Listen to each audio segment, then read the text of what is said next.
बिस्मिल्लाहिर्रहमानिर्रहीम। लाखों करोड़ों दुरूदो सलाम मोहम्मद मुस्तफ़ा सल्लल्लाहु अलैहि वसल्लम और आले मोहम्मद पर। मैं हूँ उमर दराज गोंदल। एक तो यूट्यूब चैनल सब्सक्राइब कर लीजिए, दूसरा बेल आइकन के ऊपर क्लिक कर लीजिए ताकि हमारी आइंदा आने वाली वीडियोस आप तक टाइमली और तसलसल के साथ पहुंचते रहे।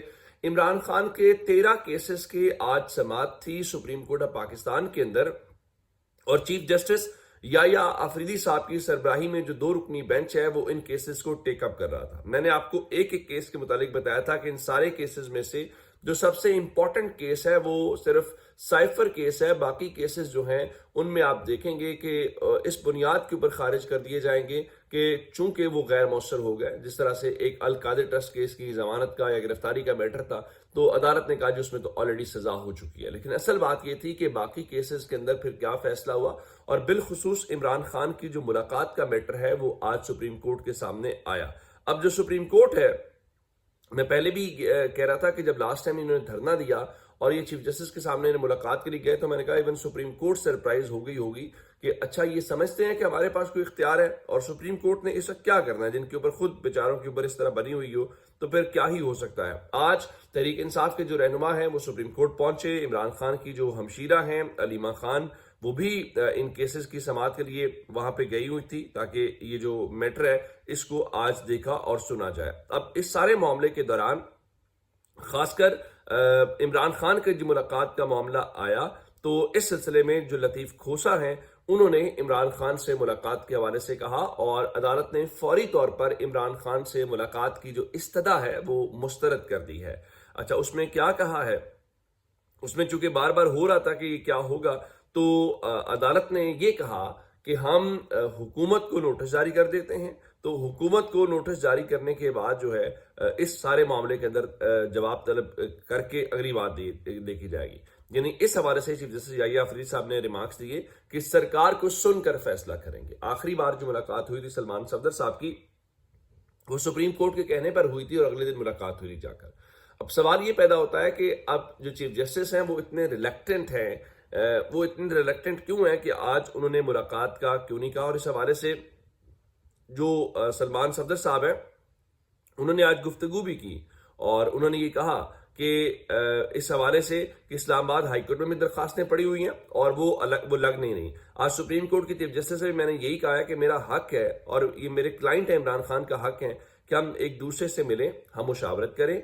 300 से जायद केसेस हैं और अगर मुझे मेरे क्लाइंट से मिलने नहीं दिया जा रहा तो फिर केसेस जो हैं वो कैसे लड़ेंगे। फिर उन्होंने एक और बात की, उनका कि 5 महीनों में इमरान खान से 10 मिनट की सिर्फ एक मुलाकात हुई है और अब सर्दियां खत्म हो रही हैं, हफ्ते बाद रमजान शुरू हो रहा है। रमजान में जमानत की दरखास्तें अदालतों की तरजीह होती हैं। अगर रमजान में भी इमरान खान के जमानतों के केसेस नहीं लगते, ये सिस्टम कोलैप्स तस्वुर होगा। चले वो जरा पढ़े लिखे शख्स हैं, वो इसलिए बात कर रहे हैं कि सिस्टम जो है वो कोलैप्स तस्वुर होगा। अब पाकिस्तान में किसी बच्चे से भी पूछेंगे तो वो कहेगा कोलैप्स तस्वुर होगा नहीं, सिस्टम कोलैप्स हो गया है। सच्ची बात तो इस वक्त ये है। अच्छा, इस बारे में वहां पर जो लतीफ खोसा साहब वाला मैटर हुआ, तो जनाब याया अफरीदी साहब ने कहा जी हम बगैर नोटिस ऐसा कोई हुक्म नहीं दे सकते। अभी दरखास्त के काबिल समात होने के एतराज की रुकावट को अबूर करना होगा। जहन में रखें आपके मुकदमात दूसरी अदालतों में जेर इल्तवा है। हमारे ख्याल में ये केस गैर मौसर हो चुका है। तो अब इस सारी चीज से अंदाजा लगाइए कि सुप्रीम कोर्ट इस हवाले से चीजों को क्या कर रही है। लेकिन आज चूंकि सबसे इंपॉर्टेंट बात थी वो साइफर केस है। साइफर केस के अंदर बुनियादी तौर पे इमरान खान और शाह महमूद कुरैशी दोनों जो है वो इस्लामाबाद हाई कोर्ट से बरी हो चुके हैं, लेकिन उस मामले को लेकर फिर सुप्रीम कोर्ट में अपील की गई। तो देखना यह था कि सुप्रीम कोर्ट क्या फैसला करती है। तो इस बारे में जो इंपॉर्टेंट बात यह है, जो इसमें शाह महमूद कुरैशी साहब का भी केस है, उस हवाले से आज सुप्रीम कोर्ट ने ऑर्डर दिया है कि शाह महमूद कुरैशी की जो साइफर में बर्रियत है उसमें 3 रुकनी बेंच बनाने का हुक्म दिया गया है। और 3 रुकनी बेंच बनाने का हुक्म का मतलब ये है कि अब सुप्रीम कोर्ट का 3 रुकनी बेंच इस केस को टेकअप करेगा। तो अब एक बार फिर वो जो सारी हेडलाइंस खबरें हम वहां पर सुनते रहे, चाहे वो लोअर कोर्ट्स के अंदर हूँ चाहे हाई कोर्ट्स के अंदर हो, तो वो अब दोबारा से जो होंगी तो इमरान खान और दोनों शाह महमूद कुरैशी दोनों का जो केस साइफर में है, तो अब वो 3 रुकनी बेंच कौन सा बनता है, उसमें कौन से जजेस होते हैं, ये एक जो है वो इंपॉर्टेंट बात होगी। अच्छा, उससे हट के जी ایک اور کیس جو عمران خان کا تھا وہ اس حوالے سے شہباز شریف اور ان کے درمیان جو حتیٰ کہ عزت کا کیس ہے، اس میں عمران خان کی درخواست پر جو سماعت ہے وہ 2 ہفتوں کے لیے ملتوی کر دی گئی ہے، اور عدالت نے اس میں بھی 3 رکنی جو بینچ ہے وہ تشکیل دینے کا حکم دے دیا ہے۔ تو اب دیکھنا یہ ہے کہ وہ اس بینچ کا بھی کیا بنتا ہے۔ تو اس میں ساری باتیں 2 ہی خبریں ہیں، ایک کہ عمران خان کو فوری ملاقات کی سپریم کورٹ نے انٹرٹین نہیں کیا، نمبر 1، نمبر 2 جو سائفر کیس ہے اس کے اندر اگر آپ دیکھیں تو اس میں 3 رکنی بینچ جو ہے وہ بنا دیا گیا ہے۔ اس سے ہٹ کے بھی میں ایک چیز آپ کے سامنے رکھنا چاہ رہا ہوں، اور وہ کیا ہے، وہ آج پیکا ایکٹ کو لے کر اسلام آباد ہائی کورٹ کے اندر کیس لگا ہوا ہے۔ یہ وہی پیکا ایکٹ ہے جس کے اندر آپ نے ایمان مزاری کو اور ہادی چٹھا کو سزا دی ہے، اور خاکسار بھی اس پیکا ایکٹ کے اندر ہی ایک مقدمہ جو ہے وہ بھگت رہا ہے۔ تو اب 9 فروری سماعت کے لیے مقرر کیا گیا تھا جسٹس انعام امین منہاس نے، تو اسے قبل جو ہے 6 فروری 2025 کو، یعنی پچھلے سال اس کو جو ہے وہ آئی تھی۔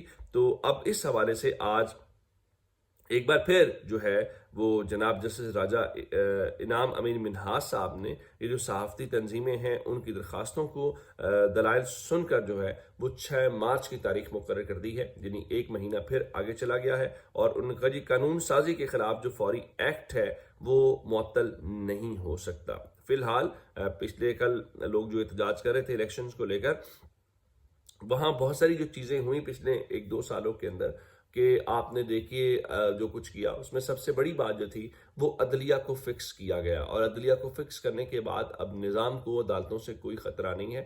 عمومی طور پہ یہ ہوتا تھا کہ لوگوں کو جب نظام سے کوئی شکایت ہوتی تھی یا کوئی ایسی چیز ہوتی تھی تو وہ بھاگم بھاگ عدالتوں کے پاس جاتے تھے، اور عدالتوں نے بڑے دلیرانہ فیصلے بھی کیے بہت سارے لاپتہ افراد کو لے کر یا بہت ساری چیزوں کو لے کر۔ اب جو عدالتیں ہیں وہ اس بنیاد پہ فیصلے کرتی معلوم نہیں ہوتی کہ جناب یہ لوگوں کے لیے ٹھیک ہے یا فیصلہ ہونا چاہیے۔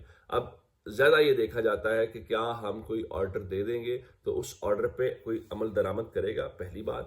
دوسری بات کہ اس عمل درآمد کو چھوڑ کر بھی کیا ہمارے اس فیصلے سے کوئی ناراض تو نہیں ہو جائے گا، اور کوئی سے مراد ظاہر ہے وہی ہیں وہ جو طاقت کے اندر ہیں، آپ کا یا میرا کسی کو کیا فرق پڑتا ہے۔ اچھا، پھر مولانا فضل الرحمان صاحب نے کل یوتھ کنونشن سے خطاب کیا، وہ بھی آپ کو بتانا ضروری ہے، چونکہ کل الیکشن کو لے کر بہت وہ شور ہو رہا تھا۔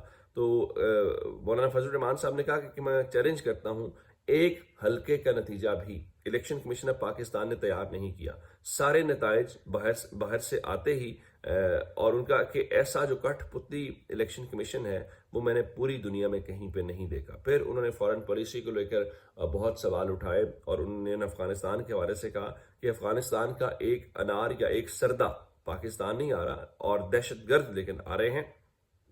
پھر ان کا کوئی ایک آتا ہے تو وہ جنگ کا بیانیہ بناتا ہے، کوئی دوسرا آتا ہے تو وہ کوئی اور بات کرتا ہے۔ الیکشنز کو لے کے چونکہ لاہور کے اندر جو ہے وہ آسما جہانگیر کانفرنس ہو رہی تھی، تو وہاں پہ جو سابق وزیر اعلیٰ بلوچستان ڈاکٹر عبد المالک بلوچ ہیں وہ بھی بولے، تو انہوں نے ایک بڑی شاندار ٹرم بولی، میں آپ کے سامنے وہ ضرور شیئر کرنا چاہتا ہوں۔ انہوں نے کہا کہ بلوچستان میں الیکشن نہیں، آکشن ہوا ہے۔ اب اس کا مطلب کیا ہے؟ آکشن کا مطلب یہ وہی ہے جو مولانا فضل الرحمان نے بھی ماضی میں بات کی تھی، کہ اصل میں ہوا یہ کہ وہاں پر باقاعدہ طور پہ خزانوں کے منہ کھلے اور کہا کہ آپ کو یہ سیٹ چاہیے تو اتنے میں، اور یہ صرف مولانا فضل الرحمان نہیں، دیگر بھی بہت سارے لوگ جس طرح ڈاکٹر عبد المالک کہہ رہے ہیں۔ تو یہ آپ پرابلم ہے جب ملک کے اندر لوگوں کی، عوام الناس کی جو رائے ہے، اور اس رائے کی بنیاد کے اوپر جو ووٹ ہے اس کی بنیاد کے اوپر فیصلہ نہ ہو، تو یہ وقتی طور پہ تو شاید کسی کو فائدہ دے، لیکن ان دی لانگر رن ریاست کے لیے، ملک کے لیے کوئی چیز فائدہ مند نہیں ہوتی۔ یہ اب تک کی اپڈیٹس ہیں جناب، اگر آپ نے ابھی تک چینل سبسکرائب نہیں کیا کر لیجیے، اپنا بہت سارا خیال رکھیے گا۔ خدا حافظ۔